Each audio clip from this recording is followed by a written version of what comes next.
Good. In this Iran-Contra affair, Yeah. okay, that you see reports of the Congressional Committee investigating of the Iran-Contra Yes, affair, yes, which is yes, yes. published, and you know right about it. Yeah. It's mentioned about something in our program in the time that me and you were together in Right, VOA, Voice of right, America, right, and it's about the editorial that Oliver North has given us to broadcast. Tell me it what wasn't, happened. What was it? okay, as far as I know, if it says in there Oliver North was involved, it's correct. But I never had any contact with him. One day I stayed home from work because we were renovating our kitchen. And I got a call from somebody in policy at state whom I knew and said he wanted to see me. And I said, well, I'm off today and I'm home. He said, that's okay, I can come out to your home.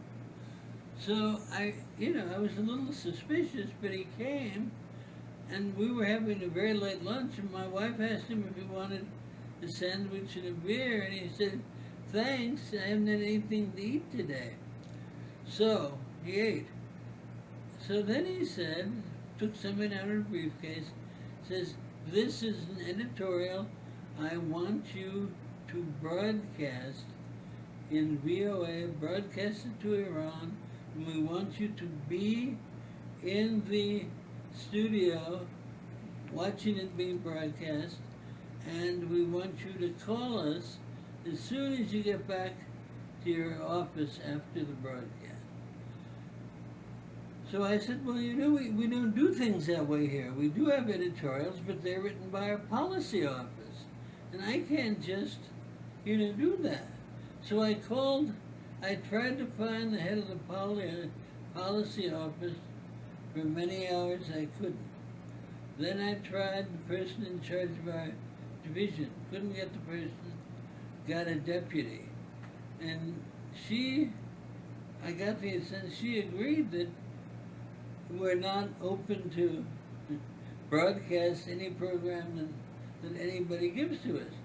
So I called back and I said, I can't do it because I can't get in office Approval. approval. So then I got a call from the head of counterterrorism at state and saying I have to do this. And I said, well, look, VOA is a separate entity, and we just can't do that. So I guess they were getting frustrated. So then I got a call from the chief aide to Wick, who at that time was Who's the head of USA. And he said, you must do it, and call me at such a number when you've done it. So Charles Wick was also a good friend of very Ronald good. Reagan, Yeah, right? yeah.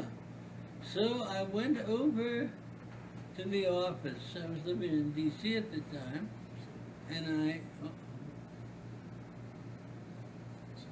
no problem. And I explained. No, say again, you went to the office at night? Yeah, I went to the office at night. It was around 11, wasn't it? I think around 11. So I went there and I told them what to be done, and I went to the studio and we did it because there was no choice, even though. What was in that editorial? Well, that's what comes next.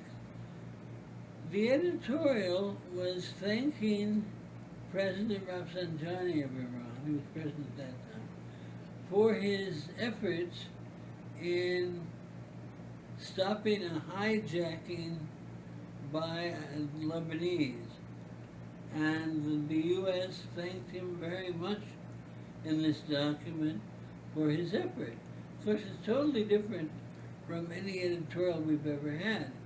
Editorials are traditionally ways to explain policy. So I did it, and what was in it? Rafsanjani, as you said. Now there was more to it. If you look in that, they had somebody, I guess, who didn't know how VOA worked, somebody in policy making or whatever, at another agency had agreed to the following, that if it broadcast this editorial praising Rafsanjani, the Iranians would deposit a certain amount of money in a Swiss bank. And lo and behold, right after the editorial, Iran did place a large sum, I don't remember the number, it's all in that book, in an account. Now that was moved To buy arms for... buy arms From from Israel. Nicaragua, I believe. Was And- it Israel? I think, yeah, it was Okay, I'm the not one sure. in between one Israel, according to this Okay. one. I know it was some arms deal. And Manuchera Urbanifar was also involved, right? I think so. I think he was sort of the broker. Have you ever seen that guy? No. I've talked to him on the phone, but I've never seen him. What did they say in the phone? No, I was trying to locate somebody, and he could. As you know, for all the programs we had, we really need a great many Persian-speaking guests. And there was someone I was trying to find, and he could not, anyway. Is he in America? Is Oh, no, I don't think so. I think he's in Europe. So that was... That was the story. Now, this is so unusual, because in all my, maybe 25 years in VOA, I never had anything like that happen. As I said, the editorial process is part of our policy office. It's explaining U.S. policy to our listeners and viewers in Iran. Back when I did that, though, we only had radio. We had no television. Right. Now remember, there are so much of saying about the role of, like, BBC in Iranian revolution. What do you know about it? Well, I know that someone has done a paper on it, comparing VOA and BBC. There are a number of considerations. One is, when the revolution started, BBC had a Persian service, which dated back many years. And VOA had closed its Persian service, I believe, in 1960. 1963 to be... Was that it? Yeah. End of 1962, they closed it, and they did not open it until April 9, 1979. So way A after long the period. revolution. Yeah. So actually, the period where they have challenged the BBC was before we were on the air, really.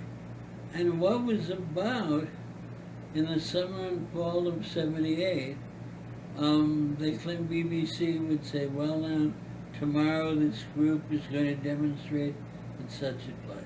So actually it was advertising, Yeah, giving this them was- guidance, yeah. where to go. Yeah, where to... and we very rarely advertised in all the years I was there. There were several times maybe we went astray and substitute editor was editing, but it was all very minor.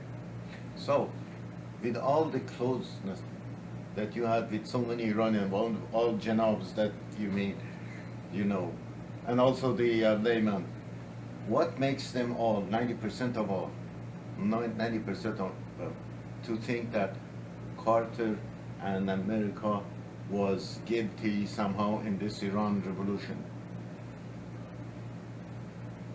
Well, I think it's very easy.